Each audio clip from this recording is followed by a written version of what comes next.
Atenção, pessoal, estamos em mais um episódio do nosso querido e amado podcast Mais Patrimônio. Dessa vez eu estou sozinho, estou sem o meu querido Jobson Medeiros. E nem por isso o episódio não será especial. Dessa vez aqui eu tenho um convidado que, além da gente dar um pouquinho de risada, com certeza ele vai trazer vários insights e vai ser uma aula todas as vezes que eu participei de algum treinamento ou algum evento desse meu querido convidado. Eu aprendi muita coisa. Eu tenho certeza que você aí de casa também vai aprender muito com ele. Eu tô aqui com o Bruno Félix, que ele é sócio e diretor da Expo Eduque, que ele vai contar um pouquinho mais também desse projeto que vai transformar Natal na capital da educação. Ele é diretor de comunicação do CDL Master e ele tem uma história para mim que é incrível. Eu me conecto muito com a jornada dele, desde o começo até onde ele chegou hoje. E muito obrigado por você estar aqui comigo hoje, ter aceitado o meu convite. E já vou deixar a primeira pergunta para você.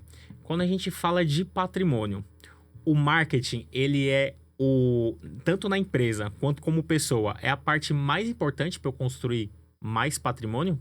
Excelente pergunta. Obrigado, Luiz, pelo convite. Uma honra poder estar aqui contribuindo um pouco com provocações, insights, ideias aí para o canal Mais Patrimônio. A pergunta é excelente, né? O marketing é um patrimônio imaterial da empresa. Brincadeira, a gente que defende o marketing. Antes de falar sobre a importância que o marketing tem hoje para esse patrimônio da empresa, Luiz, é preciso que a gente recorde de Kotler, que é o pai do marketing moderno. Kotler ainda está vivo, perto dos seus 90 anos, mora nos Estados Unidos, e ele criou boa parte, 90%, 80% do conteúdo que existe hoje sobre marketing no mundo. Philip Kotler. E tem um livro dele que fala os 10 principais erros de marketing do mundo. E um desses principais erros de marketing do mundo é muito comum acontecer no Brasil, principalmente. Que as pessoas pensam que marketing é propaganda e as pessoas não entendem marketing como estratégia, como cérebro, e que o comercial é braço e perna, é muito importante, mas o marketing ele vem antes. Então o marketing diz para o comercial, foca no cliente, foca na meta, que eu cuido do evento, eu cuido da estratégia, eu cuido do posicionamento, eu cuido da marca, do brand, essa coisa toda. Só que tem um problema grande nos CEOs, nas pequenas, médias e grandes empresas no Brasil, principalmente, que olham para o marketing só para o P da propaganda. E marketing é o P de preço, marketing é o P de praça, e muitas vezes o marketing não é consultado para poder conceber a formação de um produto, consultado para a formação daquele preço, o marketing não é consultado para aquela praça que vai ser disponibilizado aquele produto, e chama o marketing muitas vezes para consertar as cagadas que vários outros setores de desenvolvimento da empresa fazem e não consultam o marketing antes, porque marketing, se eu pudesse resumir em duas palavras, é estratégia e criatividade. Um bom profissional de marketing, estudante de marketing, ele tem que estudar sobre sociologia, sobre antropologia do consumo, psicologia do consumo. Marketing entende de gente, de pessoas, de comportamento, para poder se antecipar esse comportamento e desenvolver e estimular o consumo de diversos produtos e serviços. Afinal, quem não gostaria de saber qual seria o próximo WhatsApp? Com certeza. E você falou dessa questão da estratégia, que o marketing ele é estratégia e criatividade. Eu até anotei aqui. Eu vejo que as redes sociais elas estão muito cheias de gatilhos. Isso tem a ver com a estratégia do momento ou é algo que realmente ele consolidou ao longo do tempo e sempre tem que ser utilizado? Eu vejo como estratégia do momento. Eu não sei que tipo de estratégia você fala. A gente tem que falar, rede social hoje é uma das opções de comunicação que existe. Marketing de conteúdo, que é uma das principais ferramentas, e prova social, que é uma das principais estratégias dentro do marketing digital, dentro das redes sociais, ele já existe desde que o mundo é mundo.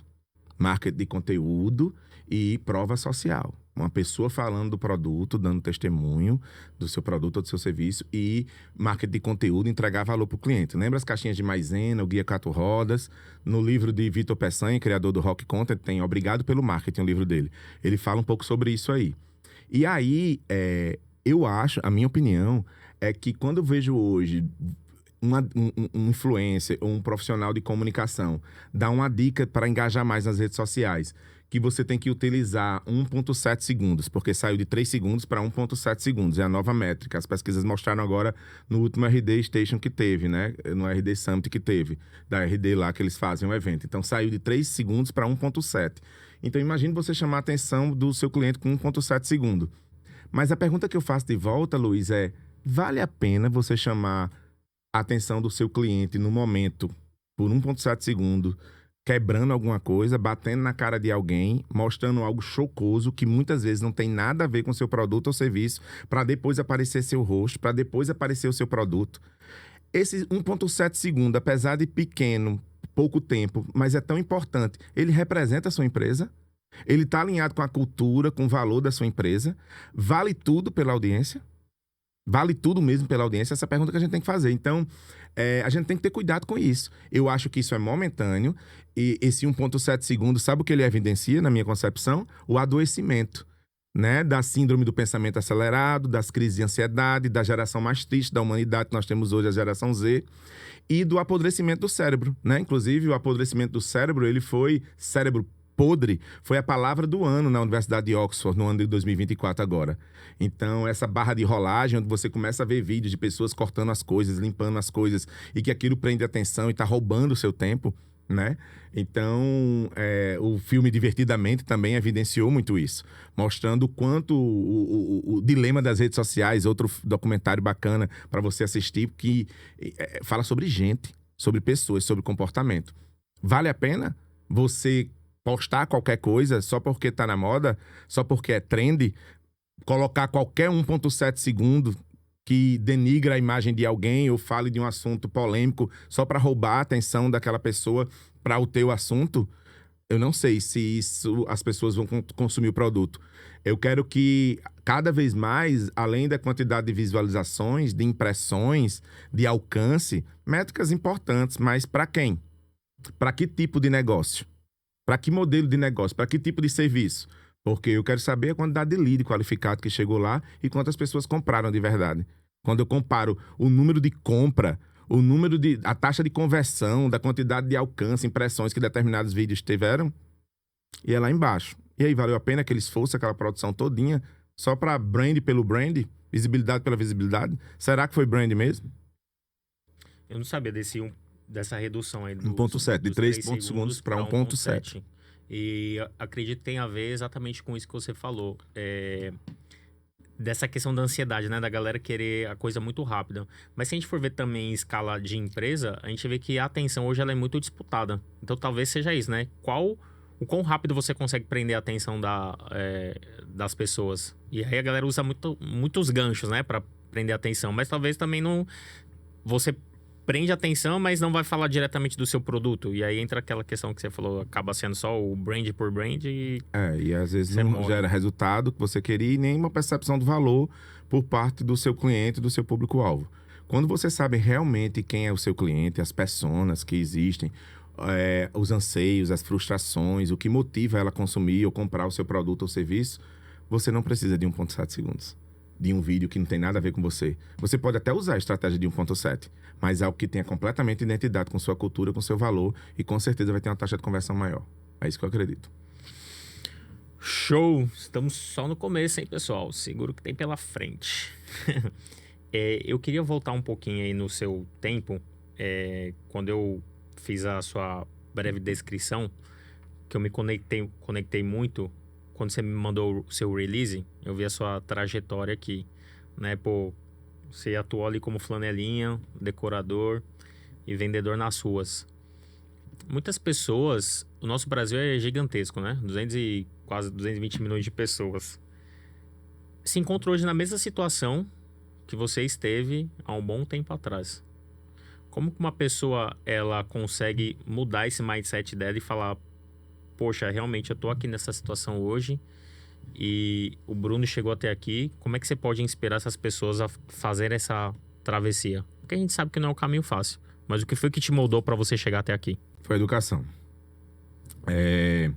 Nem todas essas pessoas que você falou, Luiz, têm a oportunidade de ter acesso à educação. Apesar de ter uma origem muito humilde, eu tive a oportunidade de ser filho de pais que, apesar de ter só o 2º grau completo, eles entendiam a importância da educação. E a educação, ela transforma vidas. Eu acredito tanto na educação que o meu propósito de existência é transformar o mundo através da educação. Então, todos os meus projetos, todos os meus produtos, meus serviços, todas as minhas empresas, elas trabalham com educação. Então, é preciso oportunizar. E me deixa emocionado e triste, enquanto você falava, não pela minha trajetória, mas quando você falou que existem muitos Brunos pelo Brasil, pessoas, inclusive, com dificuldades maiores do que aquele Bruno que teve naquele tempo, mas elas não vão ter acesso à educação. Elas não vão ter porque a gente, infelizmente, não consegue colocar representantes nossos no poder que tenha essa verdadeira identidade, esse compromisso com a educação. As filosofias, as maneiras de trabalhar a educação, elas mudam de acordo com a bandeira do partido. E a pauta da educação, ela era para ser suprapartidária. Ela é para estar acima de tudo, de qualquer coisa. Infelizmente, não é essa a realidade que a gente tem. Então, se eu pudesse dar uma dica para você que está ouvindo, ou você que é empresário, que pode dar oportunidade a alguém, dê oportunidade dessa pessoa estudar. Sabe aquele filho da mulher que trabalha na sua casa? Sabe aquele filho do caseiro da sua granja? Sabe aquele filho da copeira que serve você todos os dias? Ajuda ele. Ele precisa de uma oportunidade. E você ser esse agente transformador faz a mudança de uma pessoa, que essa pessoa que você mudou vai mudar várias outras vidas. E você oportunizar educação para ela, eu acho que vai fazer toda a diferença. Outra dica que eu gosto de dar muito, assim, para chegar até onde eu cheguei, o que eu tenho conquistado aí, estou muito feliz com a vida que eu tenho, graças a Deus, é gostar de gente, né? Gostar de pessoas de verdade, ser humano, não se preocupar com a inteligência artificial, ela não vai sentir, ela não tem a emoção que a gente tem, ela não tem a sensibilidade que a gente tem, e ela vai precisar sempre de um humano para poder controlar ela. E mesmo que a gente não precise desligar ela da tomada, porque as baterias de lítio vão durar uma eternidade, mas a gente vai encontrar mecanismo de parar elas a hora que a gente quiser. Acho que a gente não pode ter medo disso aí, não. A gente tem que se perguntar como eu posso usar a inteligência artificial para ter mais qualidade de vida, para ficar mais com meu filho, para curtir mais minha esposa, minha família, para nos servir. Perfeito. O Bruno é essa pessoa, pessoal. Ele é transparente. Desde a hora que ele chegou aqui, ele é ele mesmo, né? Então ele chegou aqui fazendo as palhaçadas dele, que graças a Deus as câmeras estavam desligadas. E aqui, né, com as câmeras ligadas vem a emoção, com também toda a trajetória que ele enxergou lá de trás. Ele sabe o quão foi difícil, né, chegar até aqui. E de fato existem muitos outros Brunos aí no meio do caminho que não terão oportunidade. E talvez você levante essa bandeira, talvez não, você levante essa bandeira porque você sabe o quão de oportunidade você conseguiu receber através de seus pais e quão as pessoas não vão receber essa oportunidade, porque é difícil. E para quem, que nem você falou que é questão de partido, para quem tá lá é muito fácil, porque não passou pelo que você passou. Isso. O cara nunca vai conseguir enxergar isso. E quando chega, às vezes, Luiz, lá esquece, né?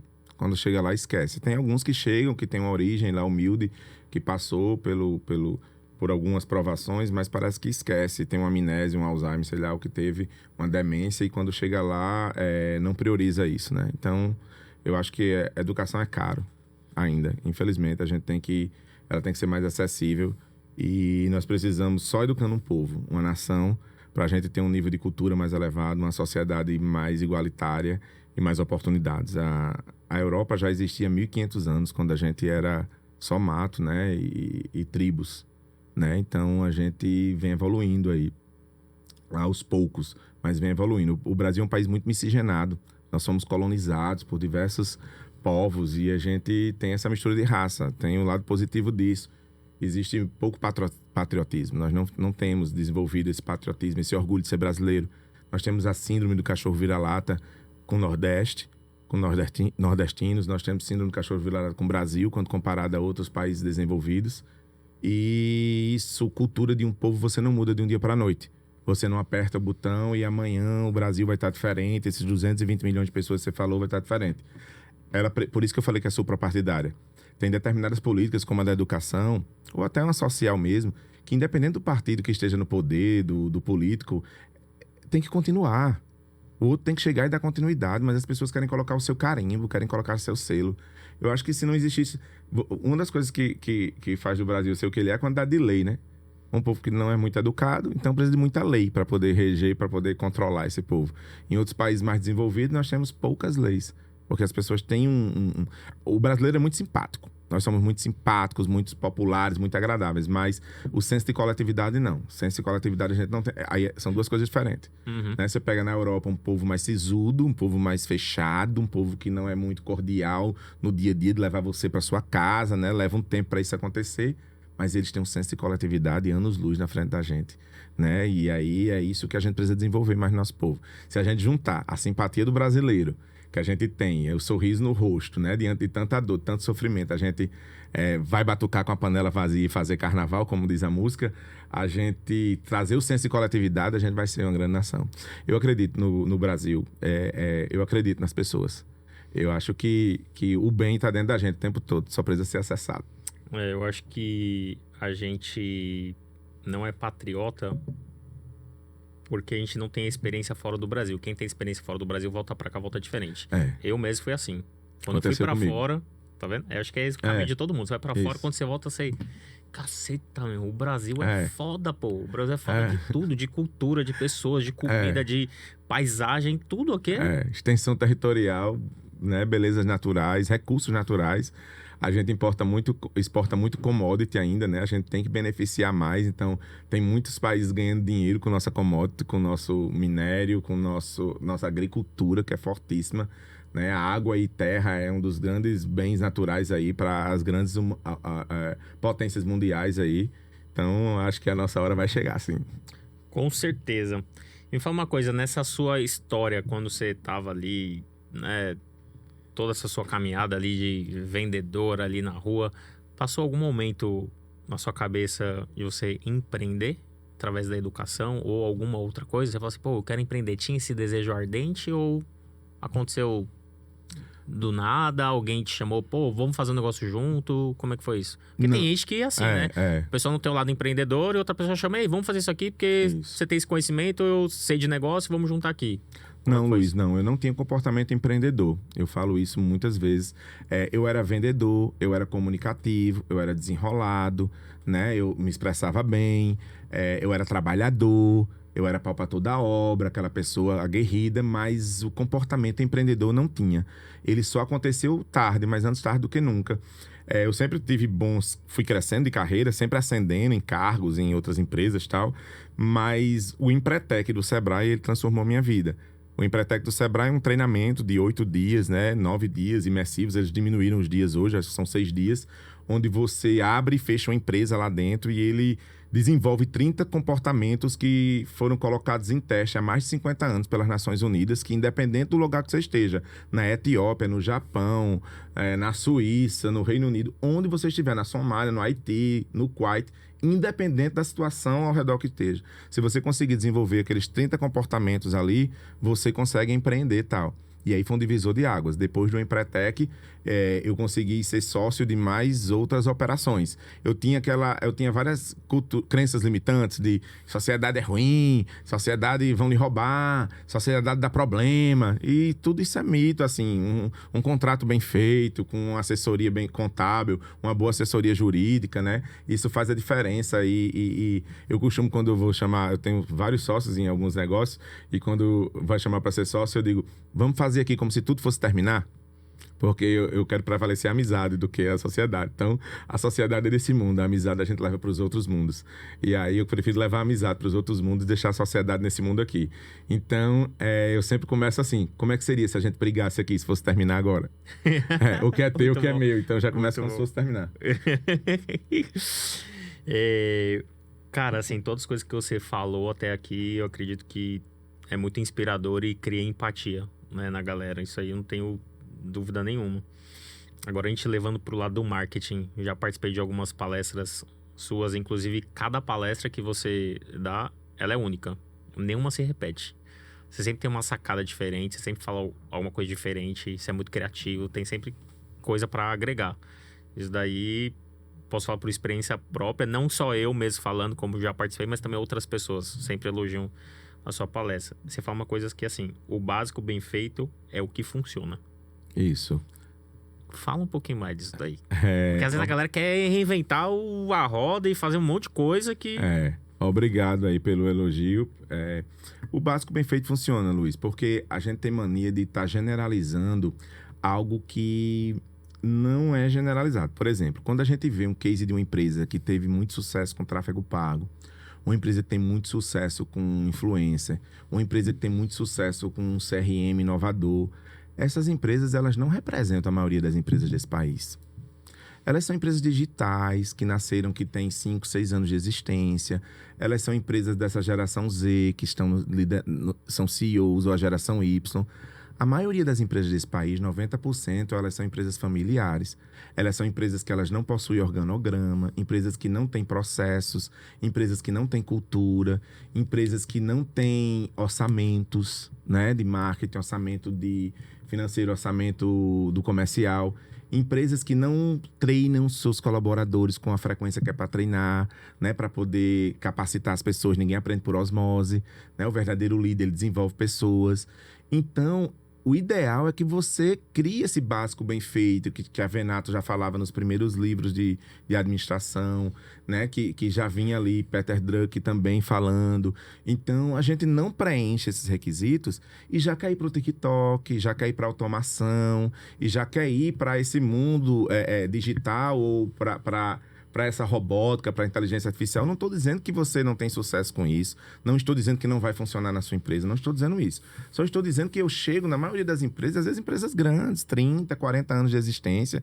Empresas até que estão bem financeiramente, né? Porque tem um modelo de negócio, um produto ou serviço que tem uma margem boa, mas que elas não têm isso estruturado. E isso é importante para profissionalizar a gestão. Então, hoje a gente encontra empresas familiares que não têm a profissionalização na gestão. Quando a gente diz isso, a gente não está dizendo que não tem profissionais qualificados lá. Tem profissionais qualificados. Uma coisa não tem a ver com a outra. Mas eles são consumidos pelo dia a dia, né? E quando a operação, ela toma café da manhã com você, ela impede que a estratégia avance durante o dia. Então, nós temos hoje excelentes líderes, CEOs, gerentes, em cargos estratégicos, mas que são técnicos. Que 90% do tempo dele é operação, é técnico. E aí não tem tempo para estratégia, né? Porque ele está com a barriga no balcão o tempo todo. A barriga no balcão, ele é importante para um CEO deixar tempo para visitar as suas operações, para ver a cultura da empresa acontecendo, para conversar com o cliente na ponta. Os maiores CEOs do Brasil hoje, do mundo, Luiz, você pode olhar a agenda dele. Eles vão para a ponta. Eles têm tempo de visitar as operações, eles têm tempo dedicado a isso. Porque a parte burocrática, de processo, de planilha, tudo, alguém faz essa parte. Ele analisa números, indicadores. Alguém BI, que é melhor que ele, né? Naquilo parte. ali, exatamente. Uhum. Então, eu acho que o básico bem feito vende muito. O básico bem feito a gente não faz ainda, precisa fazer. E eu já coloquei em prática isso. Eu já cheguei em pequenos e médios negócios que a gente foi fazer cadastro de cliente que não tinha, que a gente foi botar um CRM simples para poder automatizar algumas respostas, que a gente foi fazer convenção comercial com a equipe de vendas, que a gente foi desenvolver organograma, definir orçamento. E o resultado foi excelente. Foi criar um calendário comercial promocional que a empresa não tem. Um calendário, porque o bom vendedor é um contador de histórias, então é uma história atrás da outra, uma história atrás da outra, termina uma campanha, já tem que entrar a outra, né? E aí a gente trouxe a cultura de planejamento, que as empresas não têm, planejamento em antecipação. Planejamento eu tratar hoje é algo que vai acontecer daqui a 12 meses, como se fosse acontecer amanhã. E é básico, e é desde que o mundo é mundo, não é só na gestão, planejamento é de vida. E isso não é a realidade hoje de muitos negócios. Então tem gente que visita essas incubadoras, visita essas áreas de startups, e acha que essa é a realidade. Não é. Toda startup quer ser unicórnio, poucas são unicórnios. Todo mundo quer ser Neymar, todo mundo quer ser Anitta. A gente vive um país que sonha muito, é muito importante você sonhar. Eu gosto de sonhar, eu sou otimista, eu gosto de ver o copo sempre cheio, mas eu quero sonhar com os pés no chão, eu não quero levitar. Eu quero sonhar com os pés no chão.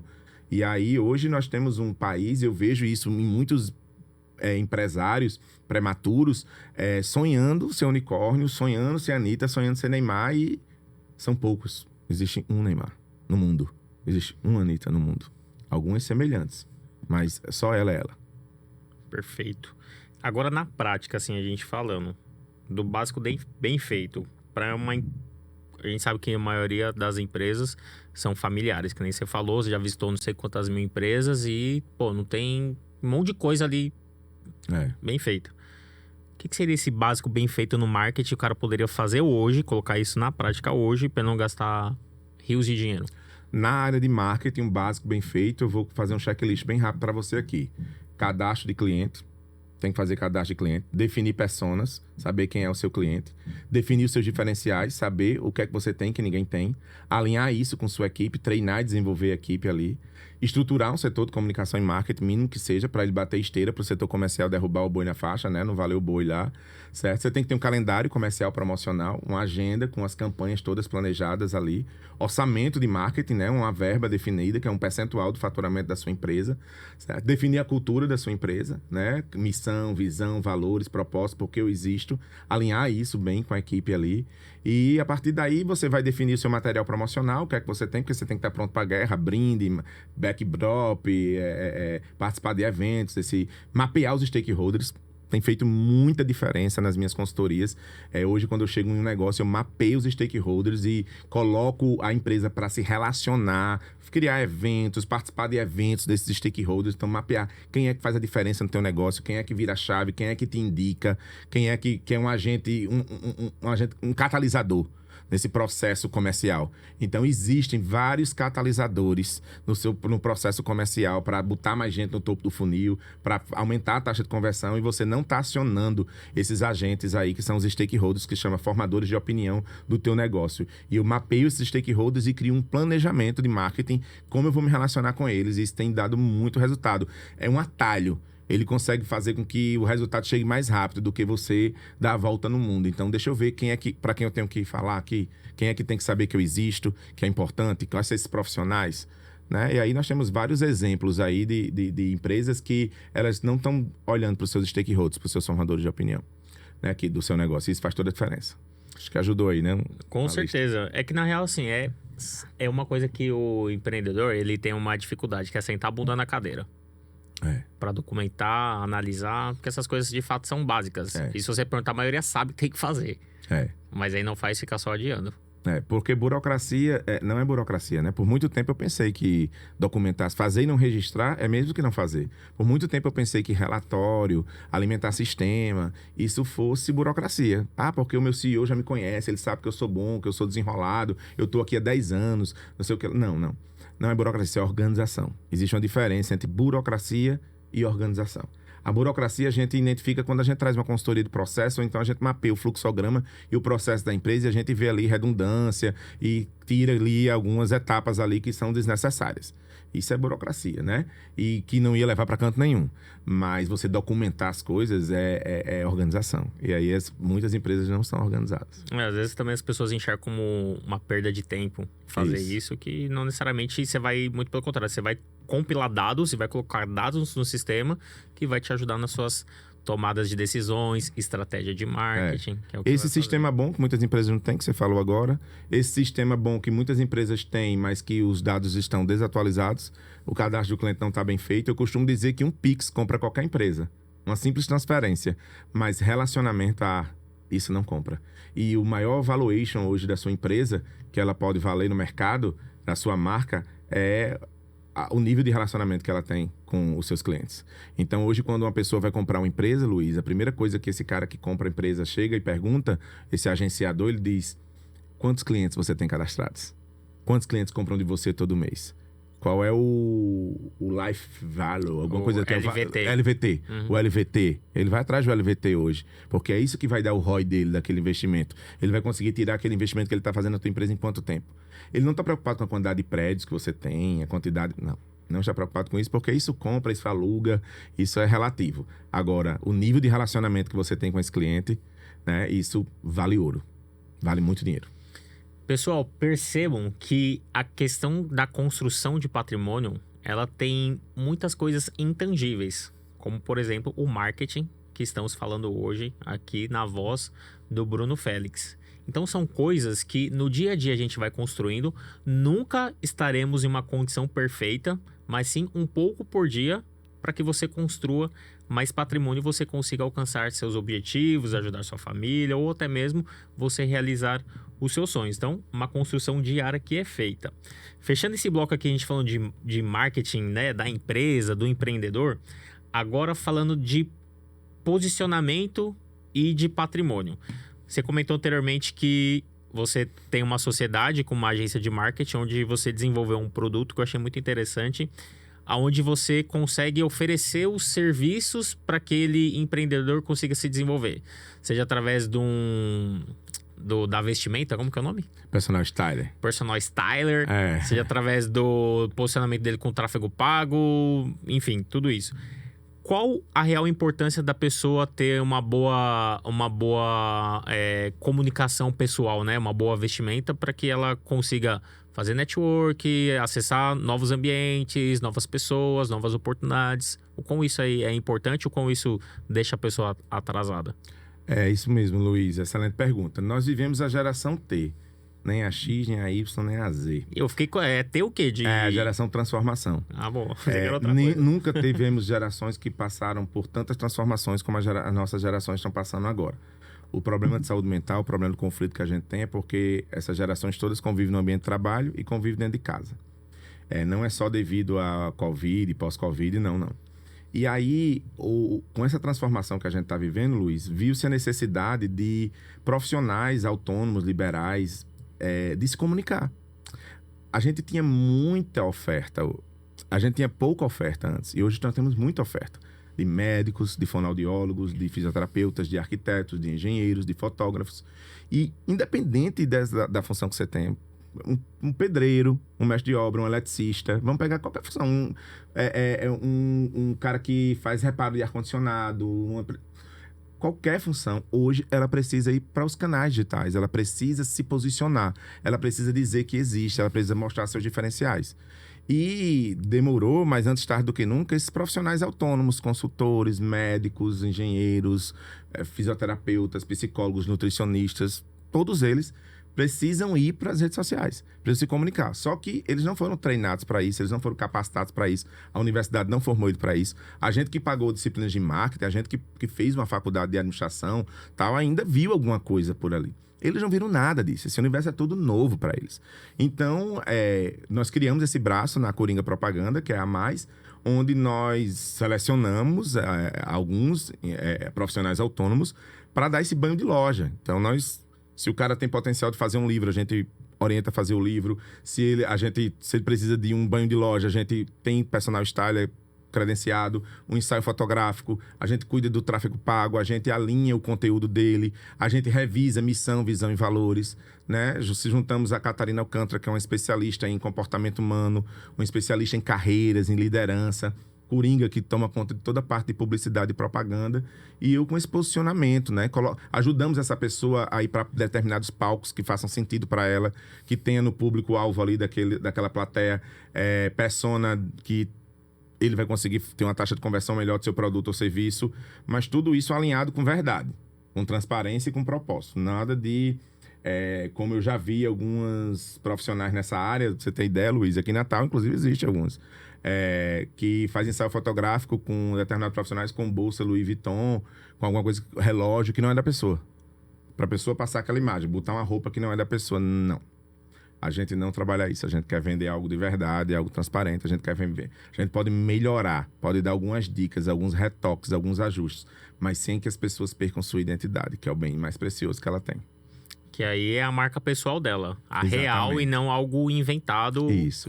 E infelizmente, você acredita, existe esse mercado em Natal, onde algumas pessoas fazem ensaios fotográficos e, você é médica nessa área, você é fisioterapeuta de tal classe social, então você tem que fazer um ensaio fotográfico vestindo essa bata, usando essa maquiagem, usando essa bolsa, e a bolsa não é sua. E teve profissionais que se submeteram a isso e depois cancelaram tudo, porque fez mal para a autoestima dele. Teve gente que ficou mal psicologicamente depois que terminou o ensaio, aquela coisa toda, porque aquilo não representou quem ela é, né? A gente tem que ter cuidado com isso. Eu acho que a autenticidade no mundo que nós estamos é um dos grandes patrimônios. A gente está falando de patrimônio aqui, né? Sim. A sua autenticidade, os seus valores, os seus princípios, eles não são negociáveis. Então, a gente flexibiliza algumas coisas, mas princípios e valores não. O que eu acredito, não. A minha forma de ser e de estar, não estou dizendo que você não muda de opinião. Só não muda de opinião quem não tem opinião. Hoje eu penso diferente, hoje eu penso de um jeito, amanhã eu posso pensar de outro. Afinal, na vida é mudança. Ou você muda, ou você dança, né? Mas não é sobre isso. É sobre algo mais interno, que é princípio e valor. E isso vem de berço, às vezes até de outras vidas. Com certeza. O que você considera ser o seu maior patrimônio? Eu vou dar um exemplo meu. O meu maior patrimônio que eu vejo é minha mentalidade. Eu não me abalo pelas coisas, eu resisto às coisas, eu não desisto. Resiliente. Eu sou resiliente. Então, para mim, a minha mente é o meu maior patrimônio. Porque através disso eu consigo conquistar as minhas coisas. No meu caso, a minha barriga é o meu maior patrimônio, porque foi muito dinheiro para poder deixar ela desse tamanho. Assim, muitos restaurantes bons na Europa, Estados Unidos, Brasil. Então, muitos bons pratos, caros, dólar, euro. Então, imagine que o maior patrimônio está aqui. Afinal, naquele tempo, os reis eram bem barrigudos. Brincadeira à parte. Deve valer dinheiro essa barriga, então, hein? Mas quem sabe, posso leiloar. Estão leiloando tudo, né? De repente. Tá vendo? Olha aí. Olha a oportunidade. Se você querer comprar meu relógio, a gente pode fazer alguma coisa. Vocês viram o relógio dele? Depois dá um zoom aí, dá um close no relógio de Luiz aí. É uma réplica de primeira linha, eu tenho certeza que ele não tem condições de ter um relógio desse. É muito bom esse relógio, né? Bonito. Eu perguntei se pode comer carne de porco, porque às vezes quem tem um relógio desse fraco, aí como carne de porco o bicho descasca, né? Quando é réplica de primeira linha. No caso dele, espero que não seja. Ele disse que passou ali na via costeira e parece que o bicho começou a descascar da maresia, né? Eu fiz igual o pessoal que você falou que pega emprestado. Isso pra fazer as fotos. Será? Depois vamos ver se nos outros podcasts ele tá com esse relógio, pessoal. Fica olhando aí, tá? Luiz, eu acho que a resiliência é um grande patrimônio que você tem. Parabéns. Acho que é para poucos hoje desenvolver. Eu acho que a gente tem que aprimorar nossa mente. Recentemente eu passei por um transtorno generalizado de ansiedade, acima de burnout, o transtorno generalizado, e graças ao Rivotril, né? Amém. Tive resistência no início, Rivotril, sertralina, é vida. Consegui tomar. Psiquiatra, psicólogo, neuro, reuni uma equipe médica. E segundo eles, eu cheguei só na porta da depressão. Eu não abri a porta. Estou escrevendo um livro, terminei de escrever um livro que vai ser lançado nos próximos dias agora, que é A Porta que Eu Não Abri. E ao escrever esse livro, eu falo sobre o poder do sim para você. Eu falo que, às vezes, a nossa agenda está disfarçada de oportunidades, que a gente tem que fazer melhores escolhas, a gente tem que dar mais não. E no livro tem um capítulo que tem a ver com a pergunta que você fez no meu livro, que é: quem é Luiz sem o número do CPF, sem o cargo, sem sua formação? Enquanto você falava meu currículo no início aqui, Bruno da Expoeduc, Bruno da CDL, Bruno especialista em marketing, Bruno consultor do Sebrae, os meus cargos me definem? O meu nome escolhido pelos meus pais define o ser humano que eu sou? A minha trajetória que me define? O que é que te define? Qual é o propósito da tua existência? O autoconhecimento, esse mergulho em si mesmo, ele nos ajuda a descobrir o quanto nós precisamos melhorar como raça humana. Somos seres em evolução. Precisamos entender isso de uma vez por todas, que temos sim orgulho, temos sim preconceito, temos sim inveja, temos sim cobiça, temos sim luxúria. Tudo isso compõe sim a alma humana, o espírito humano hoje. E a gente precisa falar mais. Tem outro capítulo no livro que eu falo sobre isso, sobre espiritualidade. Religião é diferente da espiritualidade. Religião é a antessala da espiritualidade. Tem gente que passa a vida toda na antessala e não evolui para a espiritualidade. E eu estou em construção dessa resposta. Eu não tenho essa resposta agora. Mas, com certeza, essa resposta ela está passando pela minha mente, o maior patrimônio que eu tenho são as experiências que eu vivi. O maior patrimônio que eu posso deixar chama-se legado. E legado, ele não é material. Ele não é material. Os bens que você deixa na sua família, eles passam de mãos em mãos com o tempo. O maior patrimônio que você pode deixar para alguém, o legado, é como você transformou a vida dessas pessoas. A raça humana tem um péssimo defeito de achar que é eterna. A passagem aqui é muito curta. E se você fosse embora hoje, quer que seus filhos, quer que seu pai, quer que seu irmão, quer que seu vizinho, quer que as pessoas que você convive vão falar de você? Como você tocou a alma, a vida dessas pessoas? Sabe aquele agente transformador na educação do filho da copeira? No filho do pastorador de carro? No filho do vizinho? No filho de um sobrinho? Eu tô falando dessas funções que servem a gente hoje, mas às vezes é um irmão seu que não tem condições, você pode pagar os estudos do filho. Então, como você vai ser lembrado por essa pessoa? Não que você vai fazer isso esperando algo em troca, não. Mas o verdadeiro legado é o quanto você transformou, o quanto você foi útil, o quanto você serviu. Nós nascemos para servir. O líder, o melhor líder hoje é o servidor. É o líder que serve. Né? A estratégia de reciprocidade hoje, que é uma estratégia utilizada naquele livro de Dale Carnegie, que é como fazer amigos e influenciar pessoas, ele fala sobre isso. Eu já fazia isso há um tempo, sem saber, de gostar de gente, de se relacionar, de ser gente de verdade, de olhar no olho, de abraçar, de beijar, de chamar as pessoas pelo nome, de não tratar os invisíveis. Nem sempre a gente consegue decorar o nome de todo mundo, principalmente a gente que, né, tem uma publicidade maior, que frequenta vários ambientes. Mas reflita sobre isso. O podcast aqui é sobre patrimônio. O legado. Qual é o legado que você deixa? Né? Então, cuidado para você não estar focado no patrimônio material. Esse patrimônio material, ele não passa mais que 90 anos na tua mão. Ele não passa mais do que isso. Agora, se for ter para ser, se você usar, Luiz, toda a sua inteligência que você falou, toda essa resiliência que tem, para o pouco que você conquistar for para servir os seus, servir outras pessoas, ser agente transformador na vida de outras pessoas, o ter para ser. Não o ter pelo ter. Passa a semana todinha trabalhando. Para quem? Para você. Final de semana eu tô cansado. Vou ter lazer para quem?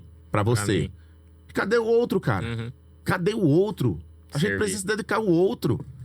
Quanto mais a gente dedica ao outro, mais volta pra gente. E você vai perceber que quando você começa a trazer essa espiritualidade, que vai vir para dentro das empresas. Já está vindo. Tem a saúde social, que vai ser falada agora nos próximos anos.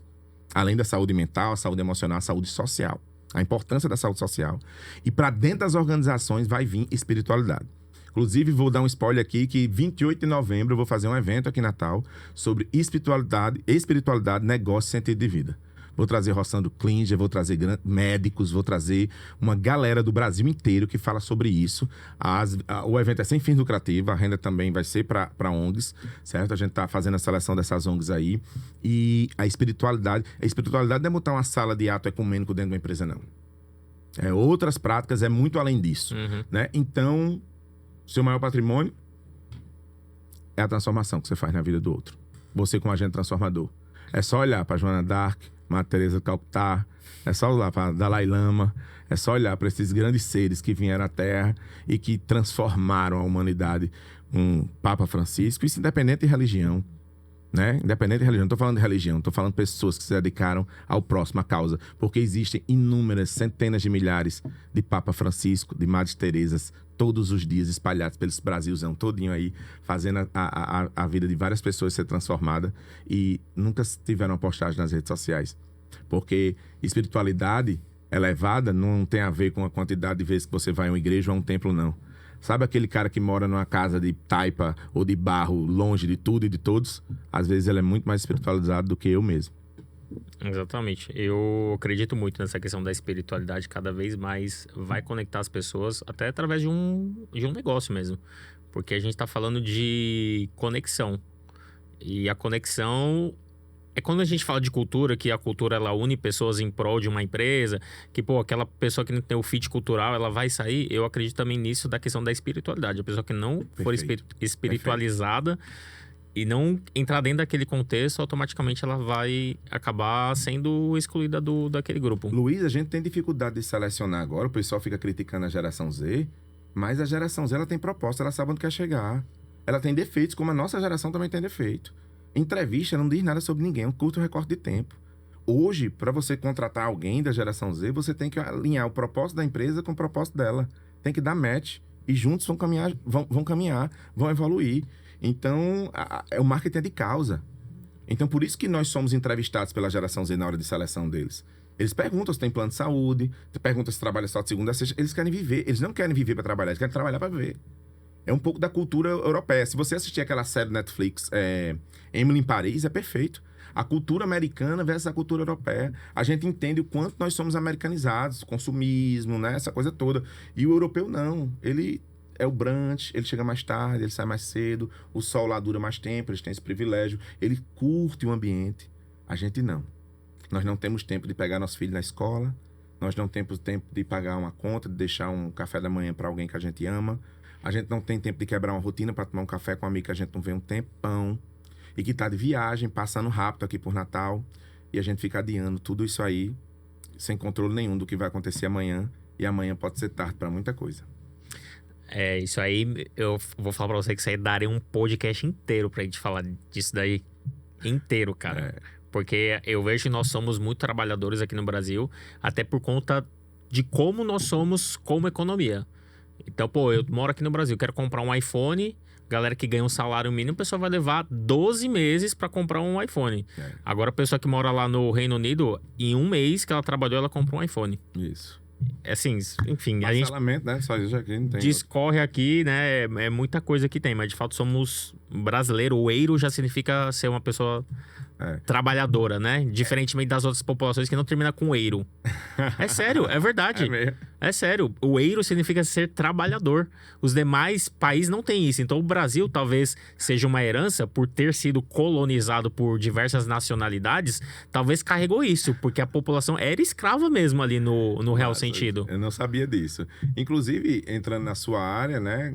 Um dos seus braços, eu tenho certeza que a educação financeira é um país que não tem educação financeira nenhuma. Zero. É menos 10. É um país que não sabe lidar, que faz essa conta sem poder. Se você olhar para a maioria dos brasileiros hoje, ela veste uma roupa, anda no carro e viaja, ela tem um nível de vida que ela não pode ter com o salário que ela tem. Ela transfere aquilo ali para o crédito rotativo do cartão de crédito. Ela soma o limite do cartão de crédito à sua renda familiar ou o seu salário, e isso não é legal, né? Você sabe melhor do que isso. Então, a educação financeira, que entra no meu braço também, que é de educação, que faz parte, nós não temos. E aí, por isso que também temos um país que é altamente endividado. Um país que não consegue construir muitas coisas porque ele é escravo desse cartão. Ele é escravo dessa cultura, desse modo operandi de parcelamento. Então, um país que vai às compras quando vira o limite do cartão, quando ele paga a fatura do cartão. E essa questão da educação financeira, inclusive esse canal que eu lancei foi exatamente para levar esse sentido da educação financeira para galera que tem essa ânsia por querer, mas às vezes falta conteúdo ali na internet para poder dar uma sequência. Então eu me comprometi a gravar 52 episódios esse ano, ou seja, um por semana eu vou soltar, para que a galera consiga ir evoluindo aos poucos, que eu sei que é uma construção que a gente faz. E eu confesso para você que, bom, você sabe um pouco da história do que a gente passou, algumas dificuldades dentro dos nossos negócios aqui, eu e o João Paulo. E aí, confesso pra você que até metade do ano passado tava meio travado, assim, eu não conseguia falar de dinheiro, de educação financeira. Queria uma crença ali, uma barreira, né? Cara, eu criei uma barreira, assim, e aí eu não conseguia falar de jeito nenhum. Só que eu vi que isso tem a ver com o meu propósito e o legado que eu quero deixar. Porque as pessoas sempre me viram e sempre me referenciaram por isso. Eu sempre ensinei muitas pessoas, as pessoas sempre foram muito gratas. Eu falei, pô, não posso deixar isso aqui morrer. E aí foi que eu voltei a falar, eu falei, pô, preciso fazer isso, preciso fazer aquilo, e aí voltei a dar continuidade. Então, quando a gente começa a enxergar o nosso propósito, a gente vê o legado que a gente vai E as coisas acontecem deixar de maneira mais natural, né, Luiz? Enquanto você falava aí, eu fiquei lembrando de que a responsabilidade que você tem com isso, com esses 52 episódios, porque hoje, infelizmente, a gente vê no Brasil um monte de pessoas que buscam enriquecimento rápido e outro grupo de pessoas que alimentam essas pessoas que buscam esse enriquecimento rápido. E o enriquecimento rápido, ele é exceção, ele não é regra. Ele é a Anitta, ele é o Neymar, ele é o Pelé, ele é o Fenômeno. Eles são raros. E aí, os vídeos irresponsáveis que a gente vê, os conteúdos irresponsáveis, né? Total. Pegando pessoas de fé morta aí que não entendem, que é analfabeta digital ou que não entende, analfabeta financeiramente, e buscando esse sucesso de qualquer jeito, a qualquer preço. E a gente tem que ter cuidado com isso, porque, afinal, o que é sucesso hoje, né? Sucesso é tão relativo que é sucesso para você, não é para mim. Sucesso para alguns é trajetória, né? De onde você saiu, onde você está. Não necessariamente o que você conquistou. Sucesso não é conquista materiais para alguns. Sucesso é ter uma família para outros. É muito relativo o sucesso. Então, eu acho que você tem uma responsabilidade grande aí de desmistificar um pouco isso e mostrar que é uma construção, como você falou. Gostei da ideia de dividir em 52 episódios para que você vá, porque para ter o Bruno que eu tenho hoje, não aconteceu no último ano. Não aconteceu. Para eu ter a desenvoltura que eu tenho em palco hoje, para eu conseguir passar tanta provocação, reflexão, como você falou, e fazer uma palestra diferente em 40 minutos, em 30 minutos, não foi o Bruno de ontem, foi o Bruno de vários dias, de vários anos. Né? É uma soma disso para eu chegar até onde eu cheguei aqui. E as pessoas não entendem esse processo. As pessoas não querem passar pelo processo. Elas querem o sucesso, mas não querem passar pelo processo. Elas olham onde eu estou, elas não olham por onde você passou, né? E aí as redes sociais, elas vendem esse mundo ilusório. As pessoas vão acreditar naquilo que você posta lá. E aí, que nível de transparência teu negócio você tem para ir lá para as redes sociais com um relógio verdadeiro, com um terno verdadeiro, com imagem verdadeira? Esse sou eu. Eu costumo provocar as pessoas em algumas palestras que eu faço e digo assim: Natal é muito pequeno, é um caroço de azeitona. Me siga nas redes sociais agora, se tiver algum amigo em comum, pergunta quem eu sou. E não é um personagem que sobe aqui no palco. Eu sou assim, com minha mãe, com meu irmão, meu pai, minha esposa, eu sou assim em casa. Então, é preciso ser verdade, porque você vive um personagem e aí a depressão vem, a crise de ansiedade vem, quando você começa a abrir mão, sem saber dar não, dos seus princípios e valores. E foi esse caminho que eu comecei a percorrer. Isso que eu ia te perguntar. Foi isso que aconteceu. Você abriu mão dos seus princípios e valores. Comecei a ceder, sentar em mesas que eu não queria sentar, negociar com quem eu não queria negociar. Ai, por quê? Por que preciso? Por que precisa vestir assim? Porque você não pode mais usar chinela havaiana para ir pro milho. Eu digo, eu vou usar havaiana. Porque você não pode, porque você tem que ter o cabelo assim, porque você tem que ser assim. Cara, e aí você começa a ser bombardeado, né? Você começa a aumentar o número de seguidores, você sai do anonimato, você começa a virar uma pessoa que é reconhecida nos lugares e aquilo vai lhe contaminando de um jeito, você começa a ver coisas onde não existe, sabe? E de verdade, quando eu falo de ver coisas, não é visões sobrenaturais, nada disso não. É ver, enxergar coisas que não é aquele que você combinou da sua essência. Com você mesmo. Perder essa essência. E aí isso é doloroso, porque é a dor da alma. A depressão é a dor da alma. É quando você se desvia do caminho. É quando você se desvia de quem você é. Quando você está perdido. Quando você não consegue se encontrar. Se achar dentro desse sistema todo. Desse universo todo. E eu me vi nesse processo, sim. Eu conto isso no livro, detalhadamente. Curtidas, impressões, ir para as redes sociais, estar em grandes palcos, em determinadas varandas, sentar em determinadas mesas. Não valeu a pena. Muitos deles não valeu a pena e eu conto um por um no livro. Eu detalho isso para vocês. Espero que o livro possa ajudar aí alguém que esteja passando por esse processo. Eu resetei. Cancelei agenda, cancelei compromissos, cancelei palestras, revirei o meu baú e estou nesse processo ainda, né? Mas dizem que eu só bati a porta e apertei a campainha. Eu não abri a porta. Teve portas que eu abri. Abri a porta da espiritualidade, abri a porta do autoconhecimento, né? Abrir a porta da minha essência, dos meus valores, dos meus princípios, abrir a porta do meu passado, revisitar o passado. De vez em quando é bom a gente consultar pelo retrovisor, para lembrar de onde a gente veio, de onde a gente saiu. A gente fica só olhando para frente, o T. Peraí, deixa eu ver de onde eu vim. Consulta o passado pelo retrovisor e agradece. Agradece que cresce. Você falou que a galera te conhece aqui, né? E eu passei por algo parecido, não em relação à depressão, mas dessa questão de julgamento, né? Pô, como você tá vestido, e de chinelo no Midway, enfim. Eu sou de São Paulo, cara. São Paulo, meu irmão, não tem essa daí, não. E eu recebi, umas 2 semanas atrás, recebi um psicólogo aqui, o Geraldo Cavalcante. Não Conheço, sei se... demais. Gente, boníssimo. De altíssimo nível. E ele mesmo que puxou isso. Falou assim, cara, aqui Natal é uma cidade como ela é pequena, então a galera se preocupa com o jeito que você tá vestido. Você tá em algum lugar, pô, você tem que estar vestido ali daquele jeito. Agora você vai pra São Paulo, pô, a galera tá nem aí, pô, pra você. E o fato de você estar de chinelo no shopping não significa que você não tem dinheiro. Muito pelo contrário, o cara tem muito dinheiro, o cara tá lá de chinelo, o cara vai até de roupa de dormir, assim, mas nem parece roupa de dormir. Então não tem essa. Então talvez por ser uma cidade menor e por você conhecer... Uma cultura provincial, né? Muitas pessoas, há esse julgamento. E eu falo que eu sofri por isso, sofri entre aspas, né? Fui julgado porque, pô, o João Paulo já falou, puta, você vai com essa camisa em tal lugar, você vai destinar não sei o quê. Eu falei, qual que é o problema? E pra mim eu não via problema algum. Isso. Tanto é que eu lembro quando uma das primeiras vezes que eu estive aqui, eu fui encontrá-lo lá na Leroy Merlin. Aí desço eu do carro de chinelo e bermuda. Só isso, sem camisa. Aí ele, você vai aonde? Eu falei, eu vou com você ali. Ele falou, não, pô, tem que colocar camiseta. Eu falei, pô, que história é essa? Ele falou, tem que colocar camiseta. Eu falei, meu, mas a gente tá numa cidade litorânea, de praia, não tem essa? Porque eu tô acostumado com o quê? Pô, eu tô ali em São Paulo, desço pra Santos, vou ali pro litoral norte. Então ali a galera entra no supermercado, em loja, sem camisa. Então pra mim, eu tava num ambiente litorâneo. Mas não era assim, eu tive que entender, beleza. Mas ainda assim, eu sigo o meu pensamento de que, pô, como eu estou me sentindo? Tô me sentindo bem, show, bora. Agora vou me importar com o que as outras pessoas pensam de mim. Ei, peraí. Aí eu não deixo entrar na minha mente não e sigo. E é esse caminho que a gente tem que percorrer, da nossa essência. Vamos para as perguntas finais. 2 perguntas finais aqui pra gente poder fechar o nosso podcast. Sua vida é um filme, concorda comigo? Daqui até os seus 41 anos aí que você vai completar. Se eu fosse tirar o episódio mais triste da sua vida, qual que seria o episódio mais triste? Você fala assim, putz, isso aqui foi... O episódio mais triste é sempre saber lidar com as perdas, né? Foi a perda do meu irmão.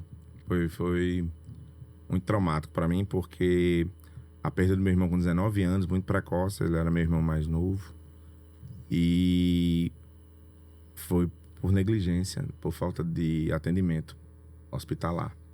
A gente não tinha muitas condições e, de alguma maneira, isso prejudicou, né, ele. E foi bem traumático, 43 dias no hospital, dá um filme. Todo esse processo, eu liderei todo esse processo na família, né, a pessoa que toma a frente de tudo isso. E foi um momento de muito amadurecimento para mim, né? Então a gente amadurece com as perdas. Eu sei lidar bem com as perdas, no sentido do luto, no sentido de compreender. Eu acredito na vida após a morte, então que a experiência aqui é curta e que a gente só tá de passagem. Mas ver o luto dos meus pais, da minha mãe, do meu pai, a vida deles acabou, né? Minha mãe é muito deprimida hoje por causa disso e não soube superar como outras pessoas conseguem. Então acho que esse capítulo mais desafiador foi a perda de Breno, porque os outros eu faço do limão limonada. Então eu sou sempre grato. Eu agradeço quando bato o carro, eu agradeço quando as coisas acontecem comigo, de bom e de ruim. É bíblico, né? Agradece sempre. Por tudo dai graças, de bom e de ruim que acontece na sua vida. Porque sempre eu tenho certeza que poderia ser pior. E sempre existe a mão de Deus, o livramento. Existe a intuição ali do seu anjo da guarda, do seu guia espiritual. É preciso que a gente esteja só mais se auto-observando para poder ouvir mais essa voz que grita dentro da gente. E às vezes, pelo mundo externo aqui, por vender essa exterioridade, a gente não está dando ouvidos. Cuidado, nunca evite mudar comportamento de fora para dentro. A gente tem que buscar ser um ser humano melhor o tempo todo, ter uma melhor versão de nós mesmos, entender que somos cheios de defeitos e estamos num mundo de provas e expiações que precisa evoluir. Mas a mudança tem que ser de dentro para fora, porque tem muita gente, Luiz, procurando a felicidade fora. E a felicidade não mora fora. A felicidade é o que mora dentro de você. Ela está lá, muitas vezes, bem guardadinha, adormecida. É um estado de espírito. Pessoas, Bruno, você está sempre sorrindo. Eu digo, botei os dentes novos, essa lente de contato tem que pagar. Brincadeira. Tem que fazer, vale a pena o investimento, cara. Mas para todo mundo a minha cara de alegria, né? Ninguém tem nada a ver com a minha dor. Então não é esconder sofrimento, eu não estou falando sobre isso. Tanto que eu vou fazer um livro sobre o processo de sofrimento que eu passei. Mas é sobre realmente você ver felicidade nas pequenas coisas. Nesse bate-papo com você hoje. Tem um livro de Clóvis de Barros Filhos, um grande filósofo brasileiro, que é A Vida que Vale a Pena Ser Vivida. Esse livro transformou a minha vida. Viver uma vida que vale a pena ser vivida é uma vida de propósito. E viver uma vida que vale a pena ser vivida é você dar o melhor de você para as pessoas o tempo todo. Porque a gente nunca sabe quando é outro momento. Então, eu me esforcei para tentar dar o melhor de mim para esse momento com você hoje nesse podcast. Porque se quando eu levantar essa cadeira a minha vida terminar, vai ficar tranquilo. Porque onde quer que eu chegue, eu vou chegar lá e vou dizer, tá tudo bem. Porque eu queria estar lá e eu dei o melhor de mim naquele momento do podcast. Então, valeu a pena viver até aqui. Então, muita gente tá triste, muita gente tá depressiva, porque não estão vivendo uma vida que vale a pena ser vivida.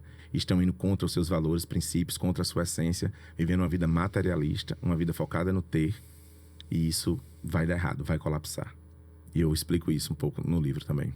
Eu acredito muito nessa questão que você falou, a perda, né? A perda também é meu episódio mais triste da vida. E todas as outras coisas, eu falo, pô, é só isso, porque a morte a gente não dá jeito. Isso, aí é outra. O resto a gente dá o jeito em tudo. Isso, exatamente.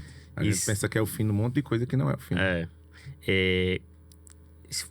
Ainda dentro do livro, do filme da sua vida, qual o episódio mais feliz? Você fala, puta, isso aqui foi foda. Eita. Essa pergunta, ela me deixa emocionado, porque recentemente eu colhi muitos frutos das conquistas que eu tive. Viajei o mundo inteiro, boa parte aí, um bocado de canto. E a origem humilde que eu tenho, um amigo de infância ligou para mim e disse: Bruno, você teve na missa de Páscoa com o Papa no Vaticano, você teve em Veneza, você teve no Rio Sena tomando vinho na Torre Eiffel, você teve em Nova York, na Times Square, nos musicais da Broadway, você teve com grandes celebridades do Brasil, você tem acesso aos principais palcos do Brasil, hoje do mundo, vive experiências incríveis. Qual foi o momento que você viveu que mais marcou a sua vida? Que você disse assim: eu venci, ei, cheguei lá, né? Os jovens estão dizendo: zerei, né? Zerei a vida. Zerei a vida com isso aqui. Aí eu fui revisitar todos esses lugares que eu passei. Tudo isso, né? E aí eu disse: não tem um momento que eu digo que zerei a vida, porque é um momento. Ele acontece todos os meses. Todos os meses. É quando eu vou, Luiz, na casa da minha mãe, pegar ela. Ela tem dedos amputados, ela usa bengala. Ela só tem 20% da visão dela. Eu coloco ela no meu carro e vou no Atacadão da Prudente Moraes ali. E digo: mãe, hoje você pode escolher o que você quiser, porque eu posso pagar. Só quem teve privação sabe. A maior felicidade que eu tenho hoje é pagar o plano de saúde dela. É comprar os medicamentos dela. É fazer a feira dela com ela. É o momento mais incrível, que ela adora. Ela gosta, ela faz a lista com a mão dela com dificuldade.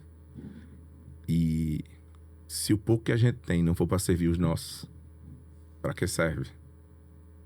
O meu maior momento é ir às compras com minha mãe, todos os meses. É um momento que minha vida zera. Eu digo: valeu a pena até aqui. Tem valido a pena. Você viu como eu gosto de comida? O melhor momento é feira. Sensacional. Eu sabia que se eu perguntasse pra você o melhor momento da sua vida, você não ia falar de viagem e tal. Eu sabia que ia remeter alguma coisa disso. Cara, muito obrigado, assim, por tudo que você entregou aqui, né? Toda a verdade de quem é você tá aqui mesmo nesse episódio. Claro que teria muito mais coisa pra gente poder falar, mas esse tempo que a gente tá aqui, cara, né, você foi você como você sempre é. Então só tenho a agradecer por ter compartilhado tudo isso. E eu vou deixar uma mensagem final e aí depois eu quero que você complemente com as suas palavras. Foi um momento difícil que a gente passou e você me falou uma coisa, eu lembro disso até hoje. Porque era algo que eu tava pensando e aí você veio e só corroborou. Eu falei: caceta, ele falou só o que eu tava pensando, né? Então, tipo... dá até uma emoção, né? Você pegou e falou assim pra mim: Luiz, a vida vale a pena ser vivida. E você falou isso aqui, de novo, né? Então é algo que é essência sua ali mesmo. Pessoal, então a gente fecha mais esse episódio aqui com o Bruno Fegs. Ele vai deixar as palavras finais. Se você gostou desse episódio, compartilha com seus amigos. Deixa aquele like, tanto aqui no YouTube quanto no Spotify. E, bom, eu acho que patrimônio, né, é muito mais do que a materialização. Mas sim a gente saber se comunicar, servir o próximo e fazer a vida valer a pena. Muito obrigado, Bruno. Deixe suas palavras finais aí pra gente poder fechar esse episódio. Obrigado, Luiz, pela oportunidade e contribuição. Espero aí ter provocado você que está assistindo, tenha ficado até aqui para uma versão melhor de você mesmo. Uma mensagem final que eu deixo para você que fala sobre patrimônio também. O maior patrimônio que você pode ter são as pessoas que você tem ao seu redor. Então, olhe todos os problemas que cheguem no seu colo. Todos eles. Olhe para ele, certo? Se debruce sobre ele. E sempre priorize as pessoas e não as coisas. Se você tiver que escolher entre um projeto, as coisas, a ascensão e as pessoas, nunca escolha as coisas. Esqueçam todas as dicas que a gente deu para você aqui hoje. Se for para deixar as pessoas em segundo plano. As pessoas sempre têm que estar em primeiro lugar. Pessoas, sempre. Depois as coisas. Primeiro as pessoas, depois as coisas. Show, pessoal. Muito obrigado. Mais patrimônio, construindo o seu patrimônio com riqueza, inteligência e tudo isso aqui que a gente falou hoje. Até a próxima. Muito obrigado.